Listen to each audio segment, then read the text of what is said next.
As usual, your company from week to week is very much appreciated. We will be having a discussion today on disaster preparedness. Of course, we look all over the world, in the region, outside of the region, and we see what is happening.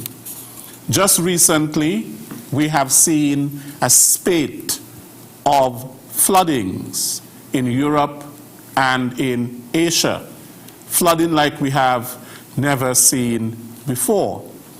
In other places, temperatures are soaring, causing droughts, forest fires, and other weather calamities.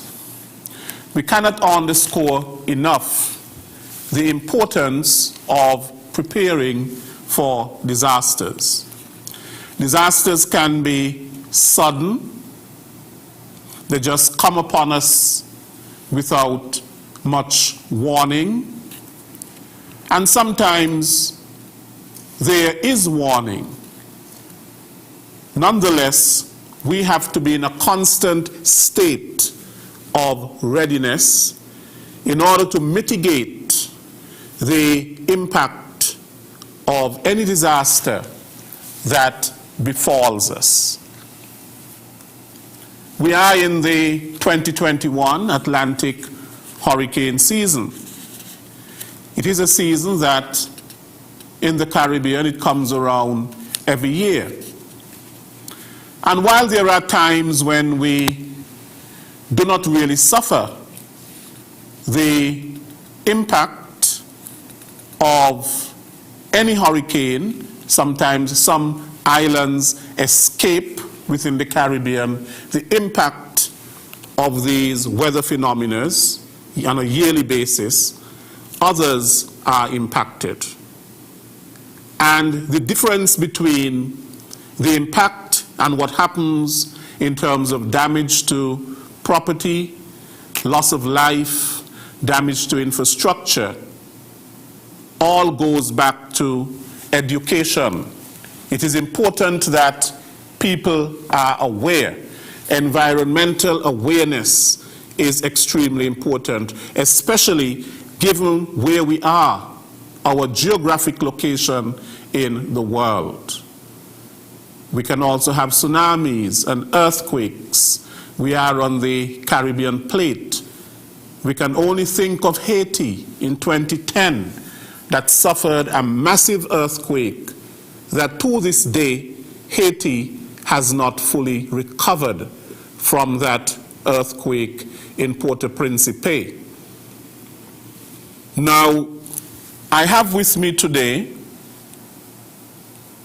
persons who will enlighten us in terms of disaster preparedness, or let me use a broad term, disaster management, which of course includes the preparedness also. I do have with me Mrs. Ulrika Lennon-Petty, and Mrs. Petty is the planning officer at the National Emergency Management Agency, what we call NEMA. Welcome, Mrs. Petty. Thank you, Mr. Williams. I also have Major Coyote Sutton, who, of course, as you know, he's one of the big wigs at the St. Kitts and Nevis Defense Force.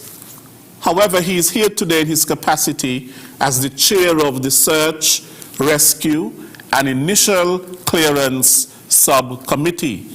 He has been delegated by the commander of the St. Kitts and Nevis Defense Force, Commander Comrie, as the chair of that subcommittee. Of course, the National Emergency Operation Center, there are, I think, 10 subcommittees, and each subcommittee deals with a specific area having to do with disaster management. About 2 weeks ago, We had on the program the Housing and Shelter Subcommittee, and we had also the management aspect of it, the PS Janelle Louis Tafari, and the Housing and Shelter Committee, Mr. Valentine Lindsay. They were here just recently. Now, NEMA. Mrs. Langley Stevens, who is the Deputy National Disaster Coordinator, explained to us recently that NEMA is not just about hurricanes. At one point, people thought that it was the Hurricane Agency, that is the only disaster that, or hazard, that NEMA was preoccupied with. But NEMA is about comprehensive disaster management. Mrs. Petty, what is your role at NEMA? So I am the planning officer at NEMA, and basically, in a nutshell, I am responsible for liaising with the 10 national disaster subcommittees, which you alluded to in your introduction. And I'm the liaison between the subcommittee and the agency. I am here to just make sure that the national disaster subcommittees remain ready year-round, not just during the hurricane season, as of course we are not a hurricane agency. We are comprehensive disaster management agency, and so we function year-round around the disaster management cycle. I am also the Geographic Information Systems Officer at NEMA. Layman's term, I deal with hazard mapping and as well as any preparedness, pre-impact and post-impact information that needs to be spatially mapped and spatially visualized. I also manage that, and I do that in collaboration with the Department of Physical Planning, as they do assist us greatly. Right. Now, Mrs. Petty, you have a very important role at NEMA. Mr. Major Sutton, you are the chair of the Search, Rescue, and Initial Clearance Subcommittee. What does your role involve? Thank you, Mr. Williams.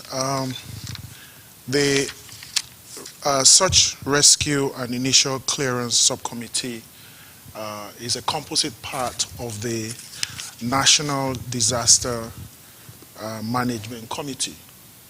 And we are engaged with the preparedness for when a disaster hits the Federation, and then we can mobilize the different units within the subcommittee to function effectively, to respond immediately. We are the first subcommittee to go into action upon impact by any disaster or crisis. So pretty much that's what we do. We plan for it, we train for it, we coordinate, we test what we have, and plug up all the gaps so that we are ready. Okay, tell me a little bit about the search and rescue. What is there to be searched for?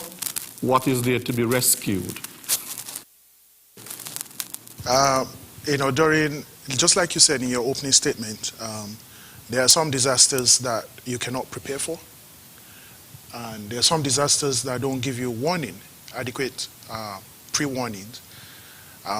So you have to, if you plan for it, you know how many people are supposed to be there. For example, you know how many children are in the school, going to school on a daily basis.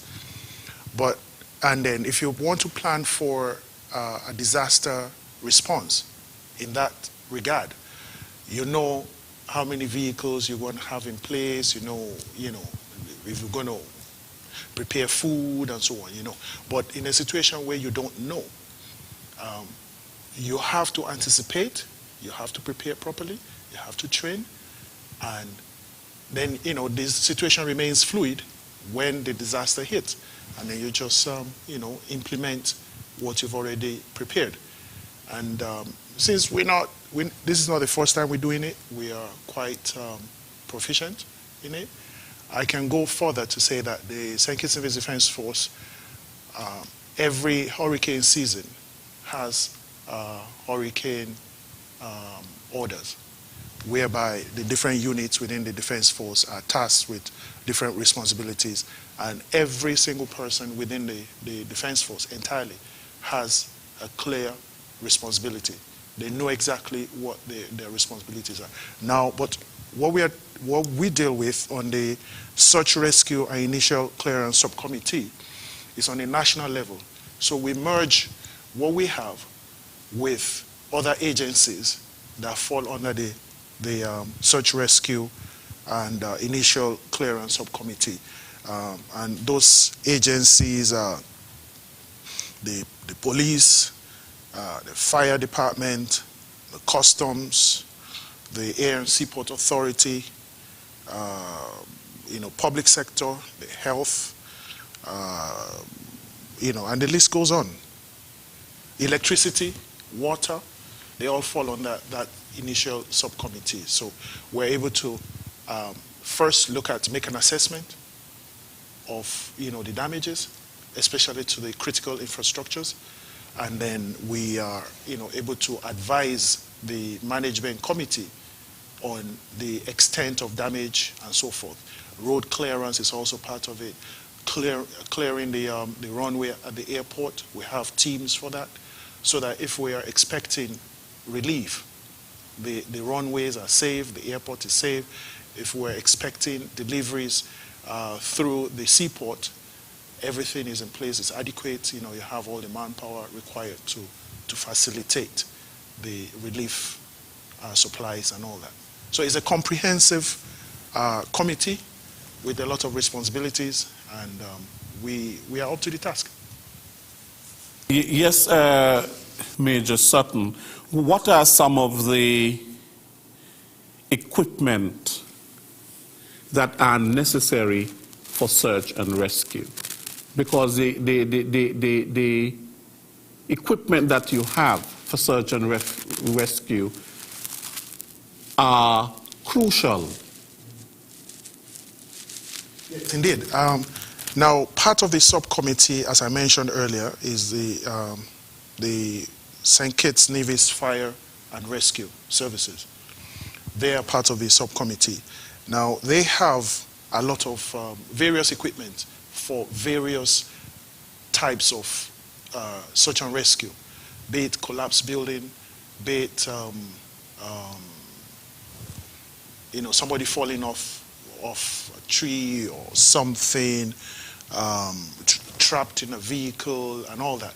So we collaborate, and also NEMA has some equipment. It might be chainsaws, we have to cut things. It might be the jaw of life, the fire and rescue services use those equipment. So we have a number of equipment that is essential to effectively carry out search and rescue. But I would say that you cannot have enough. You can never have enough equipment. But what we do is we try to make an assessment of what we need, and then put the requisition through, and we get them. Sometimes when we have trade winds, disaster relief is part of HADR, is part of trade winds. And through that avenue, sometimes we're able to acquire some necessary equipment to carry out effective search and rescue. So some of the equipments, like I mentioned, the jaw of life, you have even ropes, some certain kinds of ropes. You have what they use in the Coast Guard, they call Jacob's ladder. Those things come effective when you are trying to rescue people from some depth. You can throw down the ladder, secure it, and then the person you're about to rescue is able to climb up. We have, litters. We call it litter. That's to carry people that are injured. We've done that a number of times in collaboration with the fire and rescue services, where tourists go into the forest to hike and they get lost, or they're trapped, or they fall and they injure themselves. And we get called, and sometimes we have to send soldiers out there. I remember a situation where we had to send soldiers out there to the crater. They had to actually stay overnight, with the person. So the soldiers stay there until in the morning, first light, then they effect the rescue of the person. And the person was dehydrated, they were able to revive the person and so forth. So those are some of the things that we do. For example, in terms of transport, and depending on certain areas where a person is, do you have any sort of a backup? For example, do we have helicopters to rescue people? For example, we don't have helicopters, but do we have backup? For example, close to our neighbors that we can call for assistance? Yes, we do. If depending on what the situation is, you have the regional security system. Of course, you might say, well, the regional security system is going to deploy from Barbados here, but it's not the only agency within the region that we collaborate with. You have the MRCC, which is the Marine Center in Martinique. They also have units in St. Martin. They will have such assets. You also have the U.S. Coast Guard in Puerto Rico. I mean, it might sound far, but if we need it, we can always tap into those resources. And most times they come into our rescue. They have come into our rescue. So, but we have been fortunate not to require, aircraft, airlift from wherever in the mountains. What we do is sometimes it's tedious. That airlift would have been the easiest way to go, but since we know that it's going to take time and it's not readily available, we try to implement make-up systems. So maybe this is the time now that the powers that be are listening. Perhaps we need an air wing in the St. Kitts Nevis Defense Force, so that we can effect certain things. Our neighbors in Antigua and Barbuda are getting air wing right now. So perhaps we should start to think of that as well.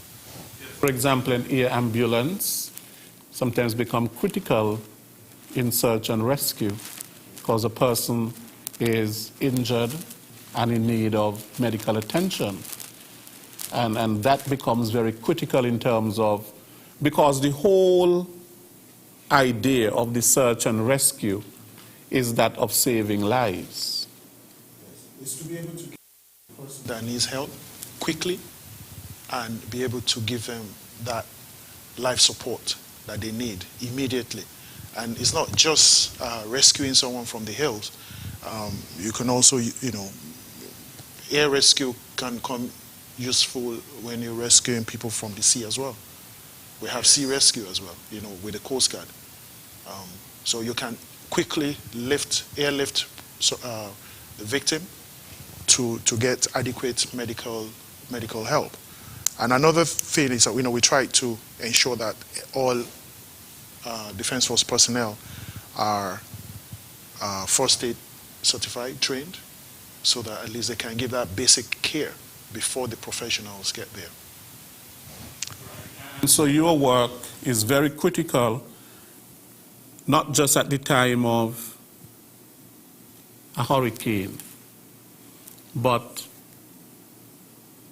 a disaster, an emergency can happen at any time where your subcommittee is called into play. It can happen at a cricket match. God forbid, the infrastructure collapses, or there is a stampede. We have to get in and try to coordinate, because there will be panic.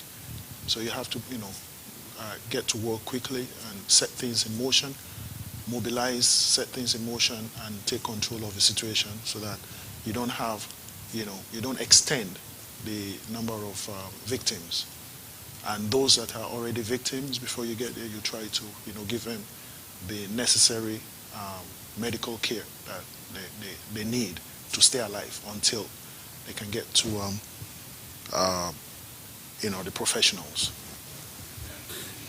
What can be some of the factors that can impede your search and rescue operations?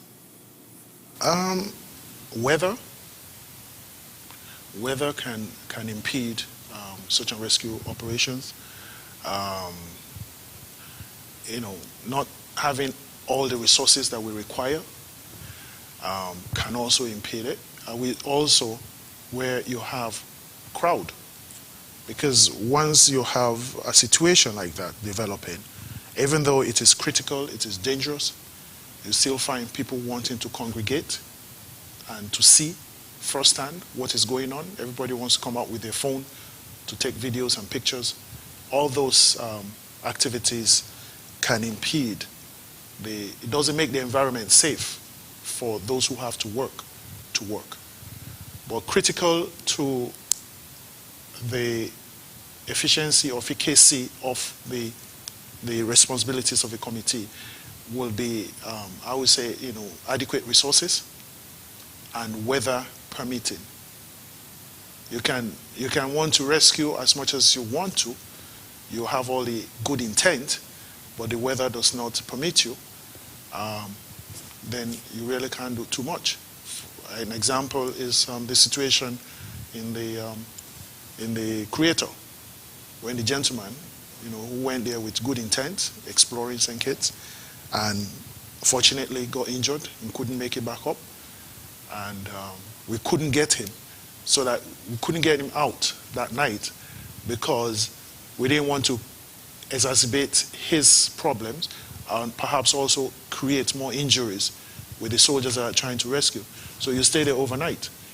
And, soldiers, is a soldier life. We bash out, and in the morning, first light, you get the gentleman out. And, so weather is critical, and adequate resources are also critical. What would be some of the factors, again, why you would call off a search and rescue? Sometimes you're searching and you're rescuing, and then a decision has to be made that the search and rescue have come to an end.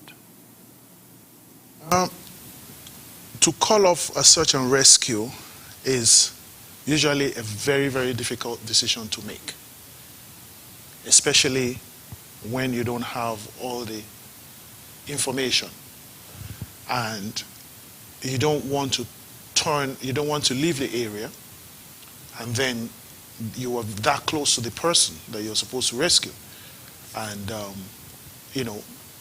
then you leave the person alone.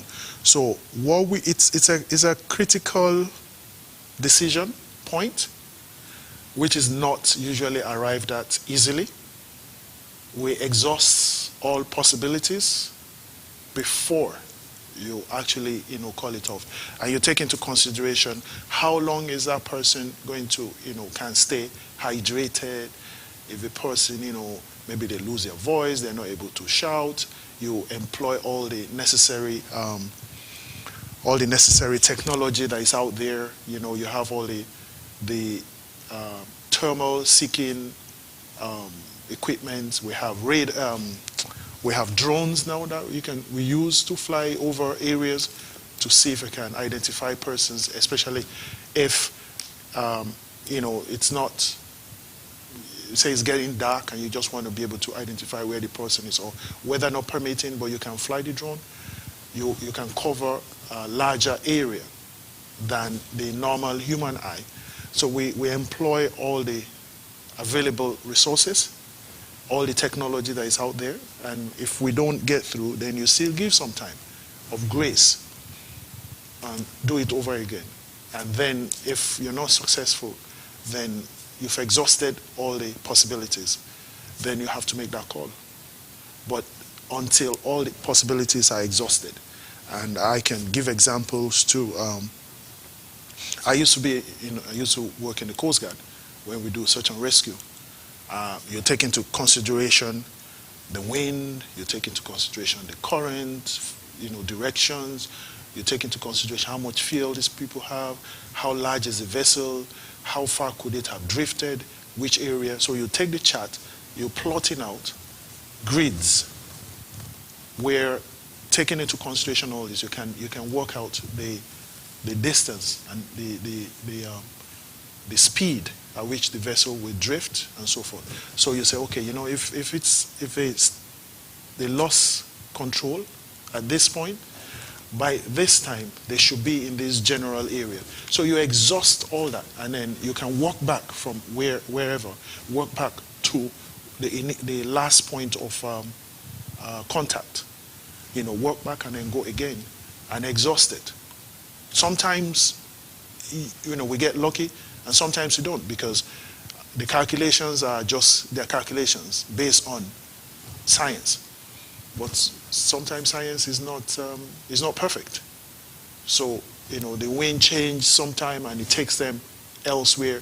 So that's why we, normally employ, air search and rescue teams, especially, say, from Puerto Rico, from the U.S. Coast Guard in Puerto Rico, or from MRCC in Martinique, to fly over the area and be able to. There are numerous examples I can relate to, where you think, oh, we really can't find these people and so on. But a small craft, sometimes you don't see them, and they're riding the waves and the troughs and so on, and you miss them. But most cases we've been successful. But again, it goes back to what I said earlier: is having the required resources. Aircraft is one of them. So maybe, Mr. Williams, you can, Right. You speak in terms of the resources, but if you have the resources, you need people who are trained in order to use these resources. What type of training is offered for search and rescue teams, for example, here in the St. Kitts for the search, rescue, and so on? People need training in that area. What sort of training is offered? Okay, I believe that Ms. Petty can add something, can inject some, but I will give you a little piece here. We coordinate local training. We coordinate training within the Defense Force, because we have individuals, personnel within the Defense Force who have been adequately trained in such capacity. We also have exercise trade winds, which is also a training opportunity. So we try to get as many people trained as possible, not just within the Defense Force, the police force, and the entire general public, the communities. We are able to source training through regional agencies as well. I don't want to take over Ms. Petty's responsibilities, but SEDIMA and all these other agencies within the region, they coordinate regional training, and they, be it in these days where it's COVID, the pandemic, a lot of training have been done, virtually. But normally you have scheduled regional training that is held across the region in different countries. RSS is one. RSS is able to source training from either the EU or the US. They confront these agencies and are able to get them. Also, SEDIMA and NEMA. NEMA coordinates a lot of training as well. That's why I said Ms. Petty would be the ideal person to add to that. Ms. Petty, is there anything you want to add to what he has said? I can add a bit. I think he touched a bit on each area. The agency normally hold tabletop exercises. In fact, we actually recently did Carry Brave, a tsunami-based exercise that we participate in annually. And because of COVID-19, of course, we couldn't do it physically as we normally would, and so we had it virtually. And Search and Rescue Initial Clearance Subcommittee was able to participate in that one. So we don't just do hurricane exercises. We also, I think recently, I think it was 2 years ago, there was a mass casualty training, and members from the Search and Rescue National Disaster Subcommittee was involved in that one as well. And as Major Sutton alluded to, the RSS, CDMA, and our regional partners always provide training opportunities for the subcommittees and their members. Right. Now, Mrs. Petty, the geographic information system within disaster management, could you explain what that is and tell us the importance of that? Okay. So geographic information system, it's, in a nutshell, it's mapping. We currently use softwares like GIS and QGIS, which is a newer, freer platform, to spatially reference information and have them visualized on a map of St. Kitts and Nevis. And we do that for hazards that, such as volcano and tsunami, storm surge, landslides, just to name a few. And we do for both St. Kitts and Nevis. The importance of having GIS within disaster management is that you are able to, it's not only just for, it's for preparedness, education, pre-impact, during impact, and post-impact. And I'll go through each of those. Preparedness in the fact that we do these maps for hazards to show and educate persons how a specific hazard, for example, a tsunami, would impact St. Kitts and Nevis. We do it for the a possible volcanic eruption as well. Where are your safe zones? If you're in the red zone, do you know you're in the red zone, and where would you go if you got a evacuation notice that you're in the red zone, the volcano is active, you need to evacuate. So we do that for education. We also do it as a part of preparedness efforts. For example, right now I'm engaged in a project with doing some mapping for the prepositioning of personnel for the damage assessment National Disaster Subcommittee, as well as their equipment, and that will become important if we have to activate, so that we can know where persons would be positioned to respond to after the impact of a tropical cyclone. And so geographic information system is not just about mapping, it's about representing specific hazards, representing information using history, because history plays a big part in it. You know, if you had incidences of flooding in the past, then you would spatially reference those to show that this is a possible area that may flood again in the future. Okay. So the information system is extremely important within the whole disaster management. Now, one of the critical things in disaster management is knowing in terms of vulnerable areas, because with the vulnerable areas, you have people who are vulnerable to the impact of the disaster. Now, what is the importance of really knowing where these vulnerable areas are? Okay, so the importance of knowing the vulnerable areas, and I'm going to use hurricane as an example since we are in the hurricane season. We are told that a hurricane is on its way to St. Kitts and Nevis, and you live on the Bayfront, for example, in Bastille. You know that the Bayfront have a history of flooding from storm surge. And so if you know that your house is in that area, that vulnerable area that is susceptible to flooding, then you know you're one of those persons who would need to evacuate to someplace safer until the threat has passed. And so we use GIS to spatially reference those based on storm surge data that we would have collected throughout the years. And so you know the vulnerable communities would be, for storm surge, for example, the coastal communities with the Bastille Bay Road, New Guinea, Half-a-Tree, to name a few.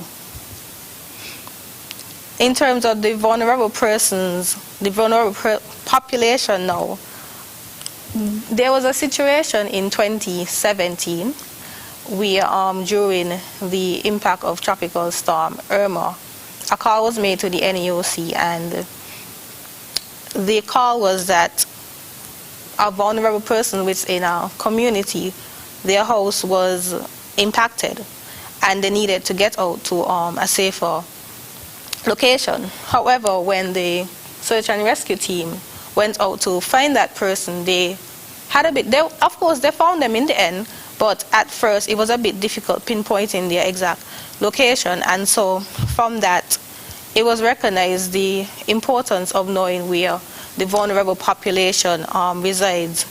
And vulnerable population includes the elderly, those with some sort of physical impediment that may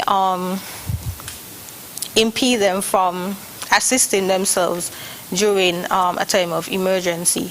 And so, in partnership with the social services, we began spatially referencing those vulnerable populations, and we actually were able to use that data during the first response of COVID-19 last year during the lockdowns, because we needed to know which communities had the more vulnerable populations, specifically those living alone, as well as homeless persons, where they usually frequent. And so we saw the use of those maps during COVID last year, so we were able to test and see where we need to go back to the drawing board to refine our information.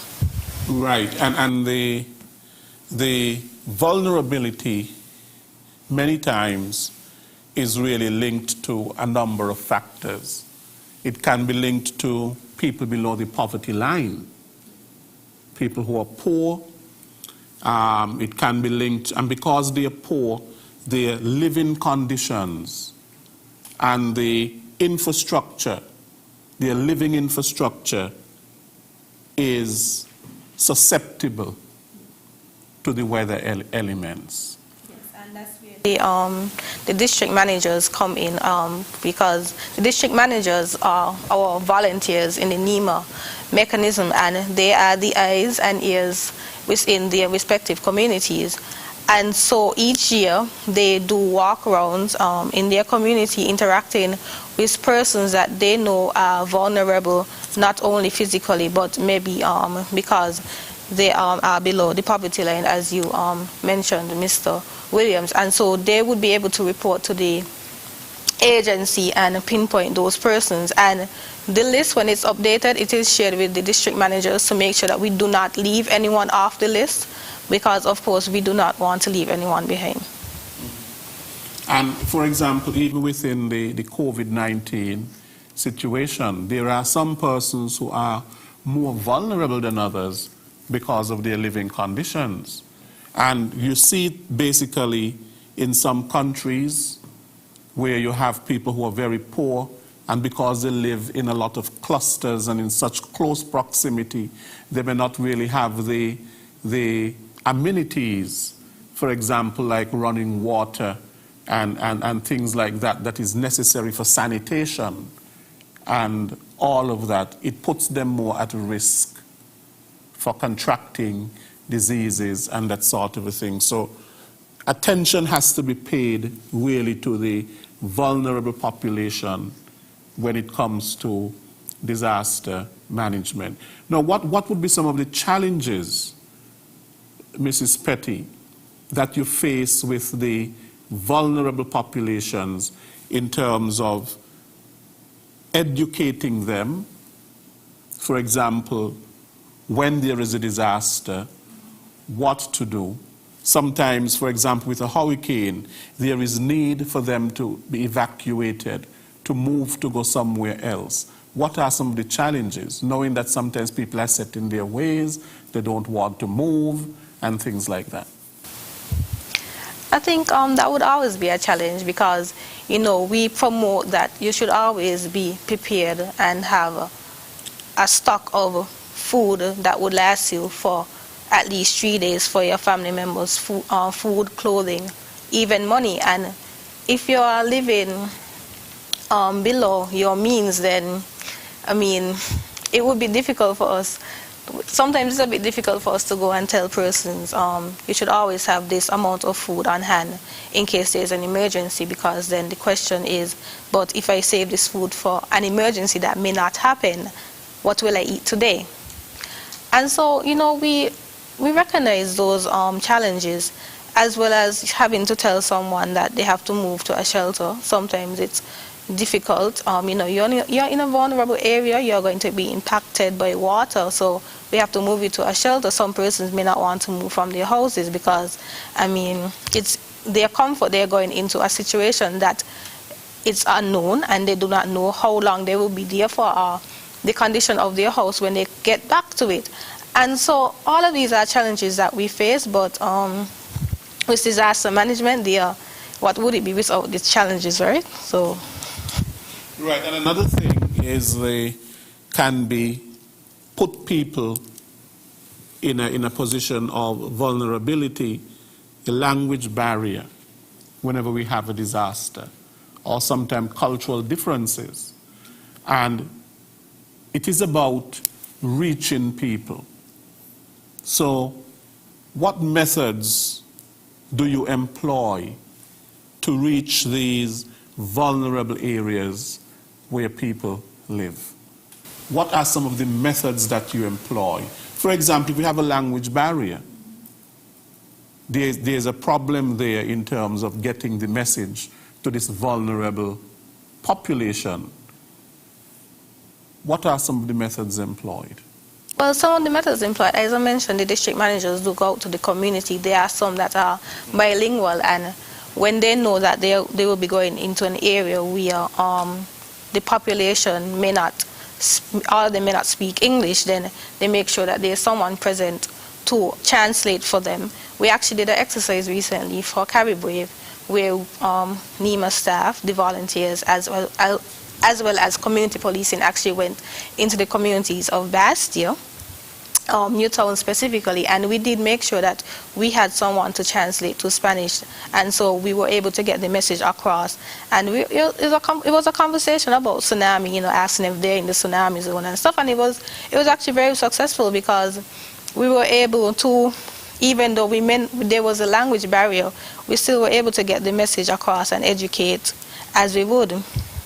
And so we try and make sure that the information that we have is inclusive. For example, the tsunami hazard maps, if you look at them, you would realize that they are in 3 languages, Spanish, French, and English.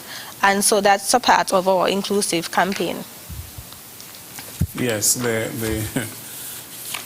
in the language, but sometimes you may have people who are not able to read and read the maps, yes, and think. Mm-hmm. We do recognize that. I know during COVID, the initial response last year, for example, they started translating some of the briefings into other languages.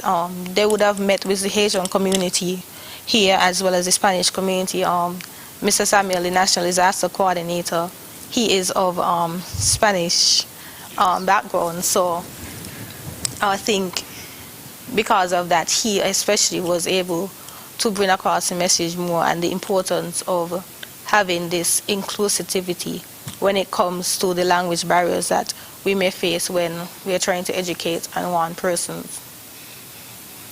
Right. Major Sutton, back to you. Some of your responsibilities, of course, would have to, the search and the rescue would have to do with, at some point, declaring that it's clear to come out. What do you call it, the all clear, the initial clearance, because sometimes when people think that the disaster is over, it's really not over. Sometimes there are down lines, and people's life can still be placed in danger and so on. So tell us a little bit about that. Okay. The responsibilities of the Search, Rescue, and Initial Clearance Subcommittee is categorized into the pre-disaster, during disaster, and after disaster. Okay. And they're not clear fit, as as I've just categorized them. There are some that overlap, some responsibilities overlap, and so on. But it's just depending on what the situation is. If I could just go through some of the responsibilities. The pre-disaster is we design a contingency plan for search and rescue, for the various search and rescues. Okay, and then we also come up with an action plan that is known to all committee members and all the working groups. And then we identify our priorities and the resources that are required and assign responsibilities to individuals. So you know exactly what individuals will do when a disaster hits and they are employed. We also ensure that we collect reports of missing persons, losses and damages of all, whatever is reported during the disaster. We make sure that you correlate that information and then you pass it on to the management, NEMA.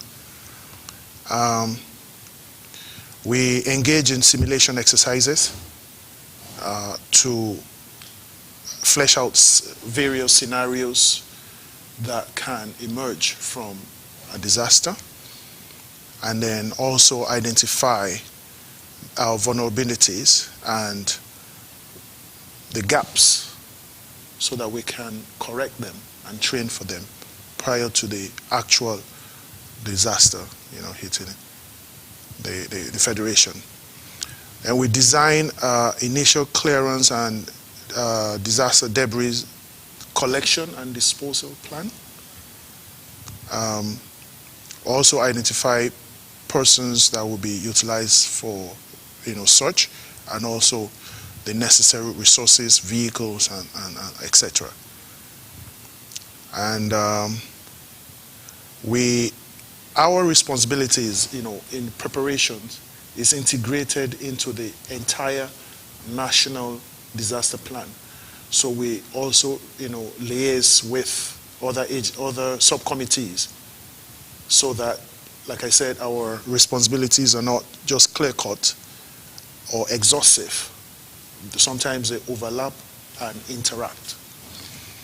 Now, during disaster, I'm sure you are aware, and the general public is aware, that the only agency that is out there, the main agency that is out there during disaster impact, is the Defense Force.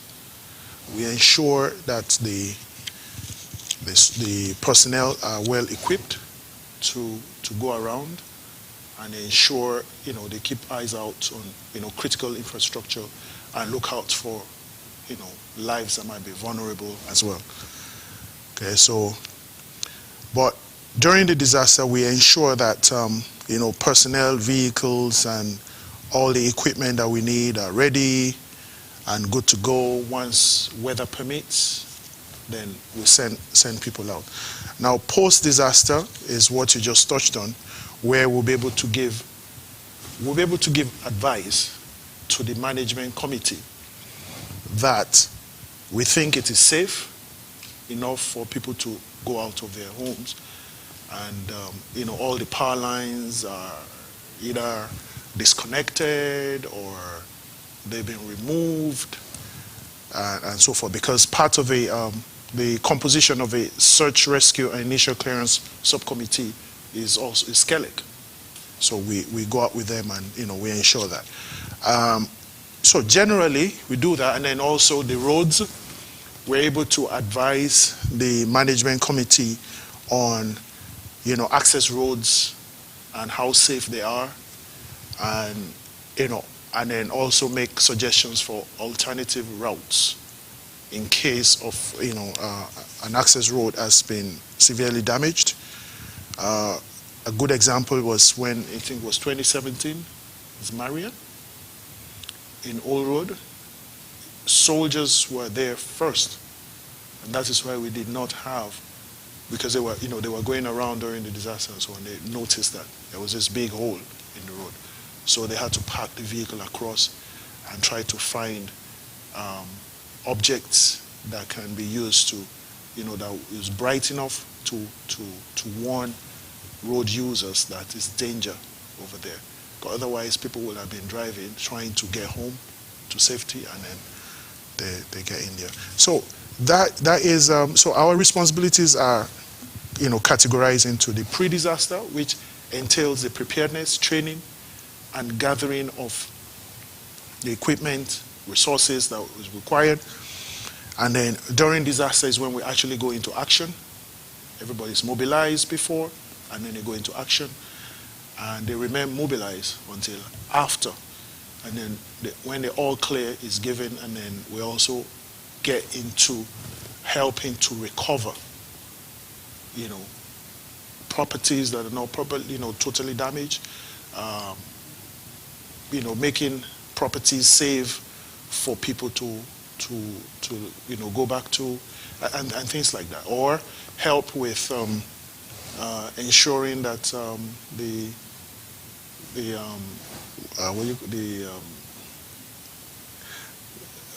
the shelters are habitable, because shelters also get damaged during disasters. So we try to help with that, and we have adequate resources in that regard, because Public Works is also part of the initial the search rescue and initial clearance committee. So they come with all their equipment and the personnel, the technical people as well, and we collect from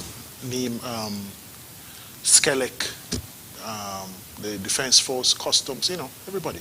It's all hands on deck. Yeah, so. We are going to go to the phone lines and hear questions they may have, or whatever comments they may have.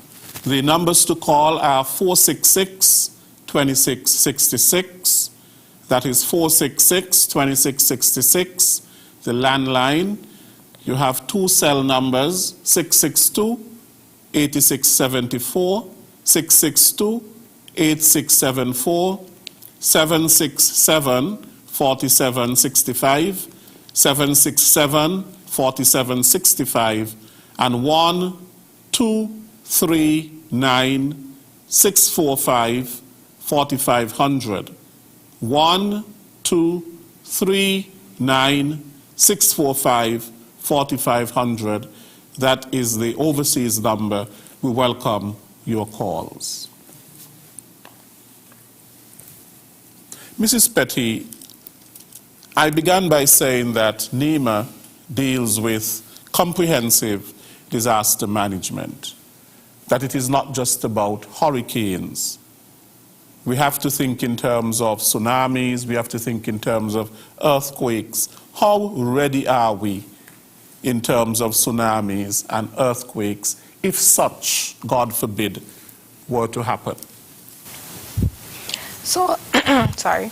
So St. Kitts and Nevis became tsunami ready recognized in October 2016. In fact, we are up for renewal this year and are actually approaching the date of renewal.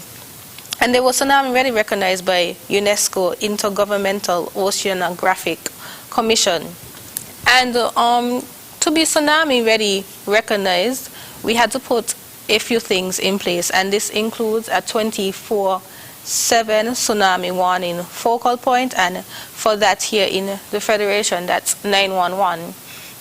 And so 911 receives information from the Pacific Tsunami Warning Center, the PTWC, and sometimes it's just a test message, other times it's a message to say that there was an earthquake of this such and such magnitude. And so after 911 would have received that message, then they contact the Tsunami National Contact, and that is the National Disaster Coordinator, Abdia Samuel, as well as the Deputy National Disaster Coordinator, who they also contact, along with the 24/7 tsunami warning focal point. We also had to have the tsunami Indonesian maps readily available for the public, and I'm happy to say that we have those. In fact, they are also up for revision this year. And the tsunami evacuation maps, our worst case scenario of a 30-meter wave, 100-foot wave, and this is actually worst case scenario. And if you look at the map, the yellow would indicate the indonation of such a wave, and then the red circles are actually assembly points, and that's another thing that we have to put in place to be tsunami ready recognized, to have various assembly points throughout the islands of St. Kitts and Nevis. And an assembly point is chosen based on the capacity of that given community, as well as it has to be a space that is accessible 24/7, as well as government owned. And so there are some things that we take in consideration when we identify assembly points. Of course, if you look at the map, you may wonder where is your assembly point within your given area.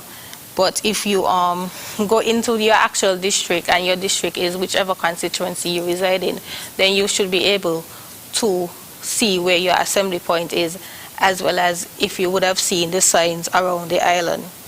And that's another thing that we had to put in place. We had to have some signage to indicate the tsunami hazard zones, as well as the assembly points that would say wait for official all clear. And an assembly point, of course, is there for us to give official information whether you need to move further inland or if the threat has passed.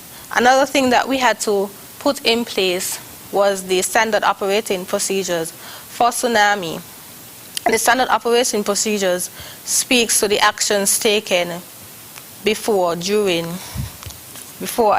So basically, it's a guiding document for stakeholders, one of the stakeholders being the Search and Rescue National Disaster Subcommittee. In fact, all of the National Disaster Subcommittees are included in this guiding document, and it's to guide in terms of from the time that we get a tsunami warning message and the actions taken after that.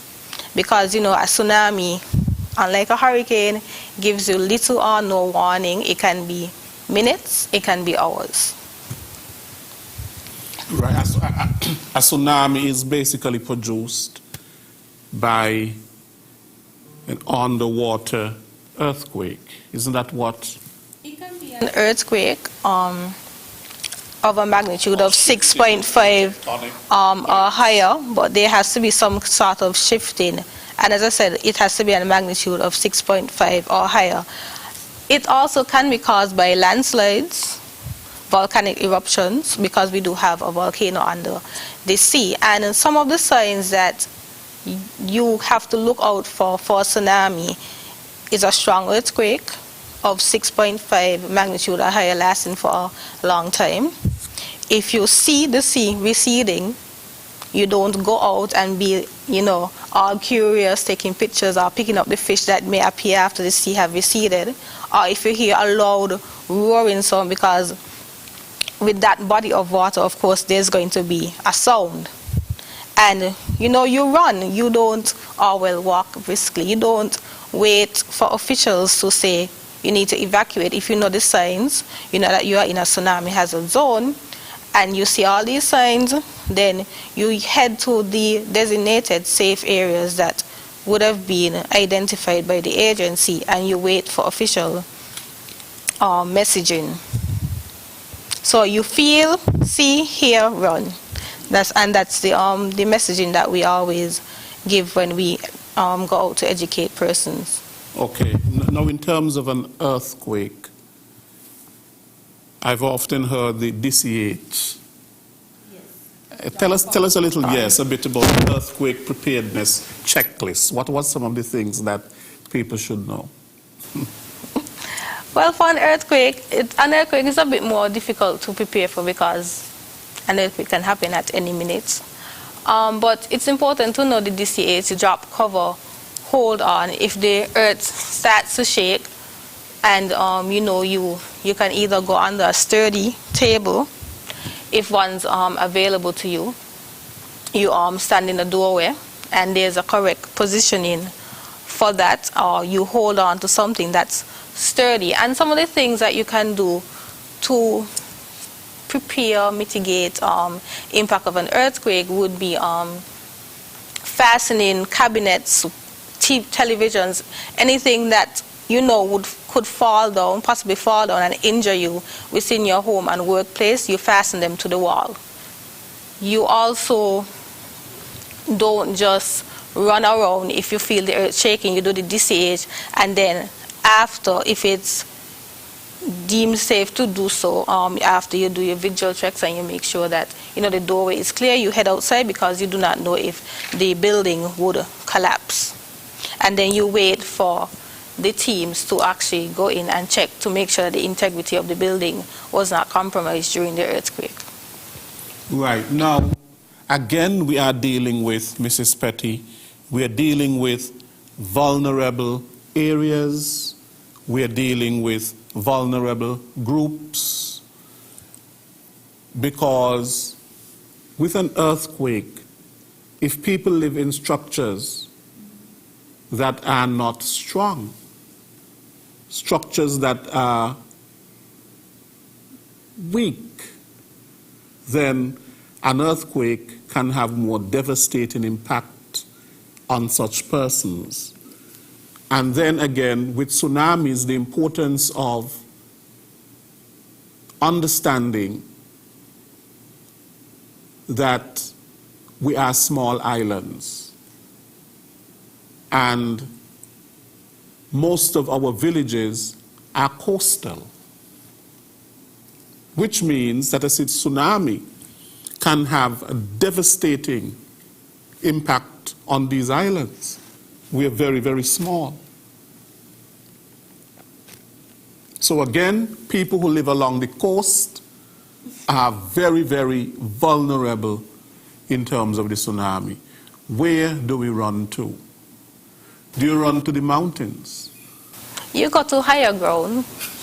As I said, the map shows you where these deemed safe areas are. And its worst case scenario, it's of a 30-meter wave or 100-foot wave, and that's worst case scenario, as it's never occurred before in history. Not that it couldn't occur, but we always like to do worst safe scenarios. And as I said, at these assembly points, the importance of them falls into if, for example, the estimated wave height is even larger than we would have estimated, then we will be able to tell you that you need to move further inland. And so I would say the most important thing for you to know is where your hazard zones are. And not just for where you live, but also where you work, for the entire island, because you do not know where you would be when a tsunami hits. Because we don't just stay at home. And a tsunami can also hit in the night. And so it could hit in the night, it could even hit right now while we're here.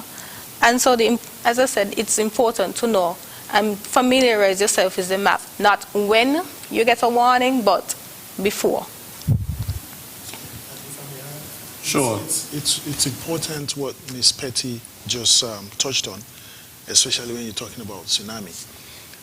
When the public education is given to the different communities, it is important that people take note, because just paying attention to the information, getting the education about these disasters and their intensity and their destructive power, also the mitigating factors, which one of the mitigating factors is identifying safe zones within the communities that will be communicated to the inhabitants of the community.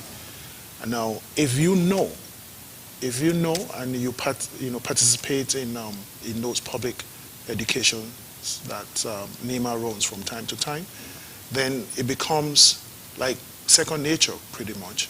When something happens, you don't have to think to say, oh, where is the safe zone in my area? You already know, because you've been participating and you've been attending and taking note. And if I visit the area, you might have queries about how to access it, and so on, and voice it out, and probably some repairs or whatever can be made to those areas so that it becomes habitable to people. Because tsunamis, when they hit, I mean, we remember the Indonesian, the Bali. It's Bali, isn't it? Bali, Indonesia. Yeah. There was a very deadly one somewhere in Japan, some years ago. And then talking about the wave height and so forth. But at least you make the effort to get to safe grounds. You might not get there, or you might get there and get washed, but it's worth trying rather than not trying at all. If you look at the map, most of Bastia is below sea level when if you have a tsunami. So like, say for example, a tsunami hits here, I know, the tsunami hits now, I know the safe zone, the area that we're supposed to be is right behind the airport there. Yes. So, you just make it there, as quickly as possible. And then you might stand, a chance to stay alive. So it is important that we know these things, and we know, we acquire this information and, rationalize it, utilize it, rather than just think about, oh, I want to secure my home, because your home is not going to be of use to you when, such happens. Look at what happened in St. Vincent recently. I mean, a lot of people didn't want to leave their home. The same thing happened in Montserrat when they had the earthquake there. People thought that, they spent all their life savings in their home. They didn't want to leave. A few people were buried in the lava flow and things like that. So if we want to save life, we should listen to the information. And if we have questions, question the authorities that are responsible before, because you don't know when, these disasters could hit. So much of responding to disasters and preparing for disasters has to do with awareness. Yes. Awareness is crucial. And that awareness, as you correctly said, Mrs. Petty, is tied to the geography.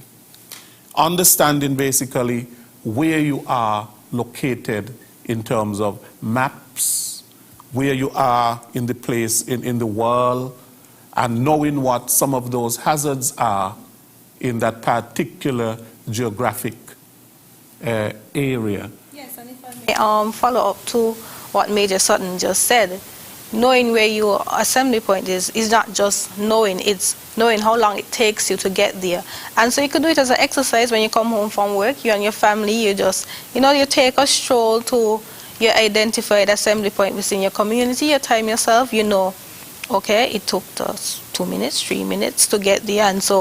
And you familiarize yourself, you do drills with your family.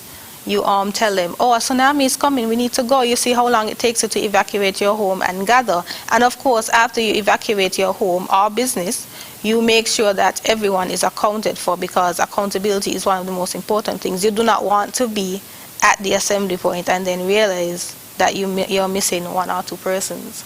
And so we always tell persons when we go to educate and do drills, because we do drills with businesses as well as the schools, that before you actually go to your assembly area, you muster outside the building, you count to make sure that everyone's accounted for, and then you head to safety. Right. Now, in terms of you mentioned family, and I'm happy that you did. What is the importance of having a family emergency communication plan with respect to disasters? It is very important. I think we take for granted our cell phones. We always assume that we will be able to contact each other in the event of an emergency, but sometimes we have to realize that after impact, these amenities that we become so accustomed to may not even be available, and so you need to have backup. Okay, so cell phone towers are down, and so we will meet at such and such area at such and such time. or you know that you can contact someone, maybe you have a relationship with someone with a radio, I don't know. You can contact that person, and then, we know who to go to just to make sure that each other are safe. And so you have that backup communication plan in case your cell phone goes down. And I've been in situations where I've not had cell service for a long while, and it wasn't in fact, I was off island during the impact of Hurricane Irma, and I was not able to communicate with my family back in St. Kitts for a few days, and that in itself was challenging. And so I can tell you firsthand the importance of having a backup communication plan. Right. Now, hurricanes and hurricane preparedness, that is the season that we're in at this time, the hurricane season. Now, what are some hurricane preparedness tips, or let us look at the hurricane preparedness checklist, or what are some of those activities in terms of hurricane preparedness that the agency is involved in at this time, especially with respect to your role at NEMA, Mrs. Petty? Okay. As I mentioned earlier, I'm the liaison officer between the agency and the national disaster subcommittees, and so a part of that includes making sure that these subcommittees stand ready to respond to an impact of a tropical cyclone, and that includes meeting with their subcommittee members to make sure that their members are prepared and are going to debate the annual preparedness exercises. There are some subcommittees that have special preparedness activities that they have to do each year, and some of those would include, of course, all of them have to update their plans, but the transport list, doing the baseline measurements for the beaches, and that's the responsibility of the Environment National Disaster Subcommittee. The shelter list, having the shelters identified, inspected, and then approved. And so that falls also under my responsibility in terms of making sure that these annual preparedness activities are carried out. Another thing that falls under preparedness is to make sure that these subcommittees are tested, and we do that in various ways: tabletop exercise, even a simple communication exercise of such, which was actually done last week, where I contacted the various chairs of the national disaster subcommittees and timed them to see how long it took them to respond to an emergency message, and the action required was just for them to acknowledge that they received the message. And so that just forms a part of the preparedness activities. It just makes sure that they're kept on their toes. They know that they can be activated at any minute to respond to any potential impact. Okay, Mrs. Petty, children are often very vulnerable when it comes to disasters. What is being done to sensitize, to help with awareness, preparation, especially when it comes to children? Okay, so the agency actually forms a part of the Model School Safety Program, and the Model School Safety Program entails that school children are prepared for all hazards. So we do practice comprehensive disaster management even at the primary and high school level. And so you would find that we often do evacuation drills with schools. I think the last one we did was earlier in the year. We have not been able to do as much evacuation drills as we normally would have because, of course, of COVID, but we do information sessions with the schools, as well as assist them in doing their emergency plans. And these emergency plans, of course, include the protection of the school children, because you would want to know that whatever school you're sending your child to has prepared for any eventuality. And so sometimes you can actually tell the results by just asking your child, what is a tsunami, or do you know where your safe zone is? And you may not know, but they may be able to tell you. And we've had stories where parents would come back and say, oh, my child came home and said, oh, my mommy, you know where our assembly point is. And, you know, they would be able to tell the parent that we learned it in school and they had an evacuation drill. And so then it starts a conversation between the parents who may not know. And so they may reach out, they may look at nemo.kn, which is our website, and realize that, oh, okay, so this is what you do at school and it's important to know. And so we use our children as well to educate the public, because, you know, when children get home from school, they will tell you everything that happened. And so it's very effective. Now, thank you, Mrs. Petty. Major Sutton, what tips or what advice would you give to persons to be safe after a disaster, whether it be a hurricane, an earthquake, a tsunami? What are some of the tips that you would give to people? Because then you have collapsed buildings. For example, we saw what happened in Florida some time ago. A building just collapsed like that. I would not have liked to be in that building.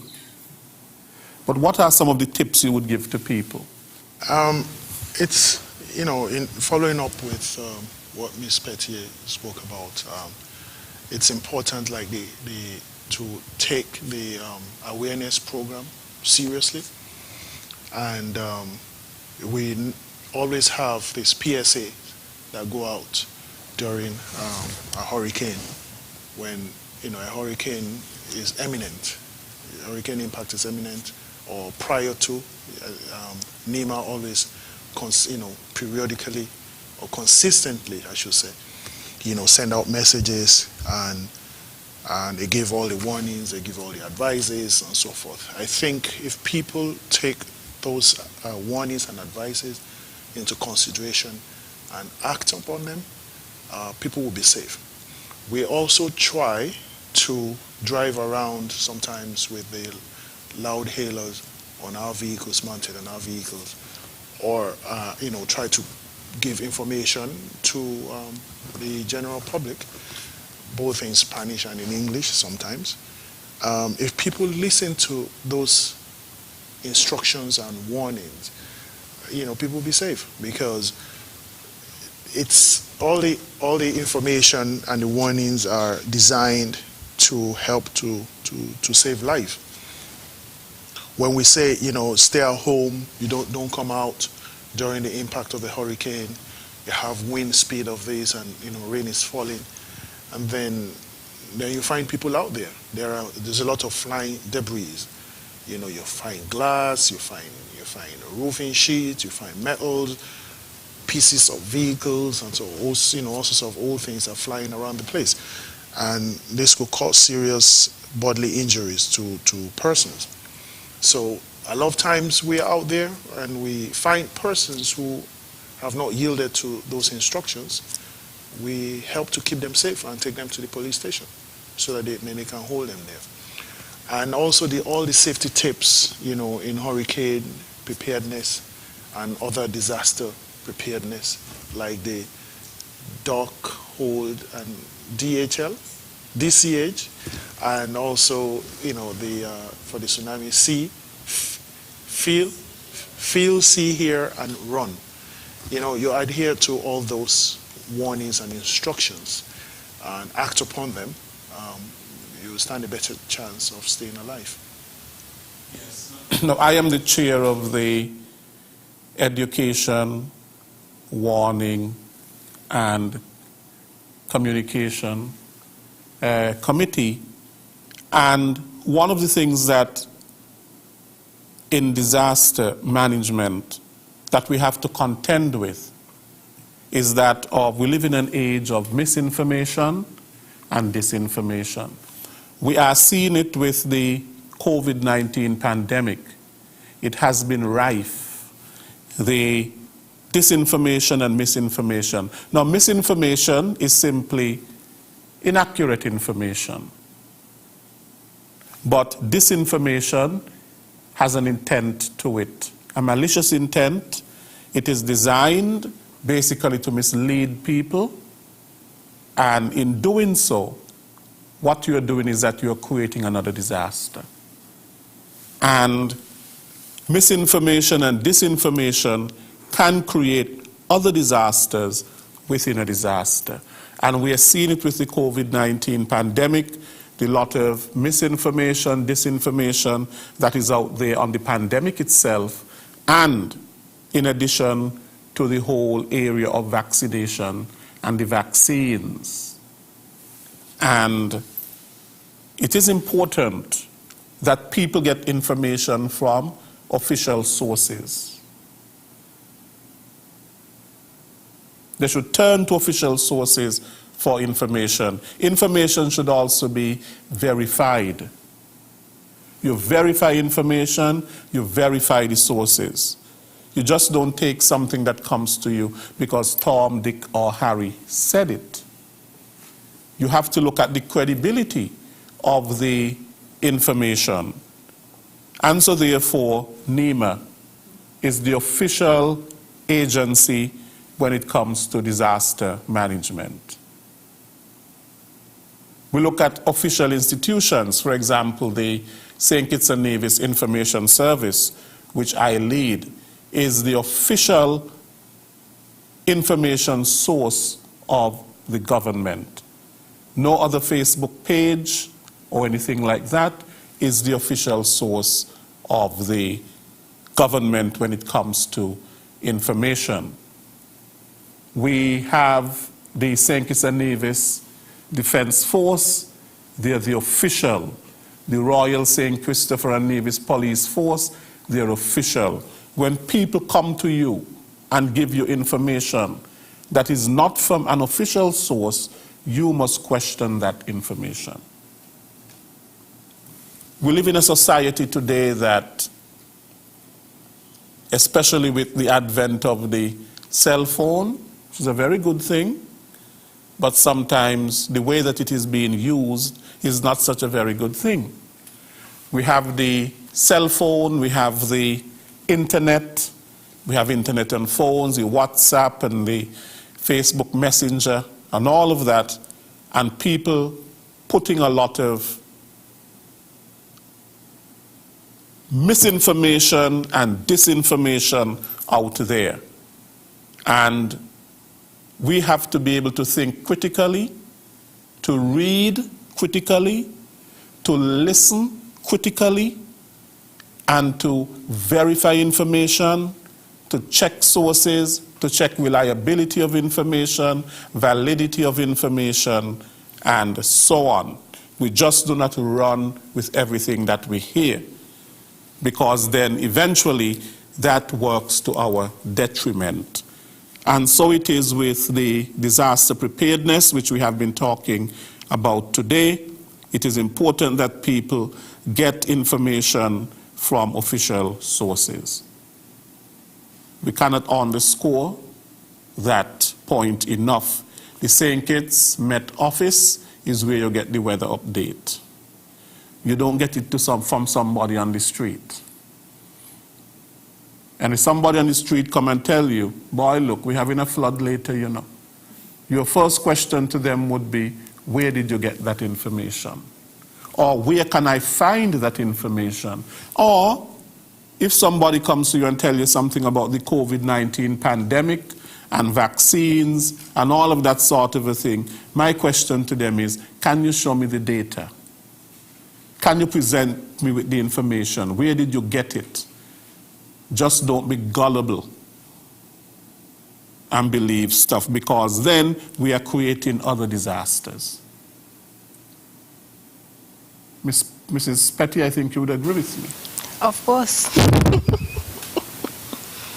And there is nothing worse than when people do not listen to the warnings and disregard official communication and all of that. What eventually happens is that you are working against yourself. And you also put the first responders who have to rescue you in danger. That is important. Yes. Following the instructions is critical. It makes the response more effective. You don't utilize resources, waste resources that is, limited, to do what you need to do and save lives and property. But the more educated we are in terms of disaster preparedness, is the more aware we are. And education, awareness, has to do with then, it means then that we would prepare ourselves for the eventuality of anything. Disasters can happen at any time. Look at what happened the other day in Germany and in Belgium and in the Netherlands with this flooding. And it seems like they were caught unawares. So these things can come upon us at any time, but at the very same time, the more prepared we are, is the better prepared we are to respond and to mitigate against the destruction that disasters can cause to property, to life, to animals, and all of that. Mrs. Petty, is it true that with a tsunami, that animals, I've heard, sense and start to run? Do they sense something before human beings do? Do they have that sense when there's a... I don't think it's just tsunamis. I think it's everything. Everything. I remember my mom sharing the story of, a story that her mom told her that before some earthquake some years ago we had in St. Kitts, she remembered the dogs barking non-stop, and she couldn't figure out why they kept barking and they were pulling on their chains, and it was only after the earthquake happened that she realized that it was a warning. And so, there are some natural warnings that we have to look out for, and don't forget, animals always have a sixth sense about these things, not just for tsunamis, even for hurricanes. I don't know if you've ever realized before an impact of a storm, if you look at the skies, you'd wonder where the birds. Before the impact of Irma, I remember clearly there were no birds for a few days, and it took them a few days after that to return, and then they disappeared again because of Maria. And so these are some things that the older persons in the community would tell you that, that's a sign that something is coming. And I'm sure if you go even to the fishermen, they would be able to tell you some more signs that we may not even know, because they have their eyes and ears down in the community, so they should be able to tell you at this certain time, a storm is coming because such and such. Yes, because nature in some way has its own reasoning and logic. And so this thing basically comes into play, is coordinated. The environment has a lot to teach us. And if we really pay attention to the environment, to natural life as it is, we will learn a lot. But sometimes when we are not paying attention to the environment, and we are destroying the environment, and we are treating the environment poorly, then the environment comes back to treat us poorly. And that is what we are seeing. This is not a discussion on climate change and what is happening in terms of, the more severe storms and so on we are seeing, but it is as a result of that.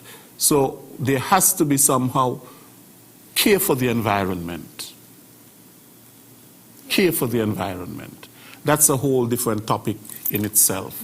But we are out of time, and I just want to give you a minute to wrap up, to say what you would like to say before we end. Ms. Petty. Well, thank you for having me on the program. I must say it was a good discussion. To the general public, if you have not started your annual preparedness activities, or you haven't done ever before your any preparedness activities for the hurricane season, we are approaching the peak of the hurricane season, which is mid-August. And so, when you as you approach a peak, you may see an increase in activity. And so if you have not started your preparedness, don't wait until it's too late. Don't wait until you get the alert that says that a storm is on its way to St. Kitts and Nevis to go stand in the long lines at the supermarkets. Start preparing now. If you're not financially able to have a 3-day food stock at once, what you can do is weekly or monthly, you set aside 1 can, 2 cans, 3 cans of whatever non-perishable food items that you purchase. So you may not be able to do it one time, but you can gradually build up to that 3 days of food stock. Major Coyote? I would like to reiterate that we listen to the instructions, the warnings, and adhere to them, and also not to be selfish with our preparedness actions. Just like Ms. Petty mentioned, some families might not have it to be able to, prepare, have enough stock to last them 3 days. If you know that you have it and your neighbors don't have it, you reach out to them and help. We're all in this together. Right. Thank you to both of you. Mrs. Ulrika Lennon-Petty, Planning Officer at NEMA, and Major Coyote Sutton, Chair of the Search, Rescue, and Initial Clearance Subcommittee. It has been a pleasure. Thank you for coming. Thank you. Thank you very much for listening to Working for You today. Of course, we continue to appreciate your company from week to week. Next week, we'll be back with another Working for You program. Until then, take good care. I am Lesroy Williams.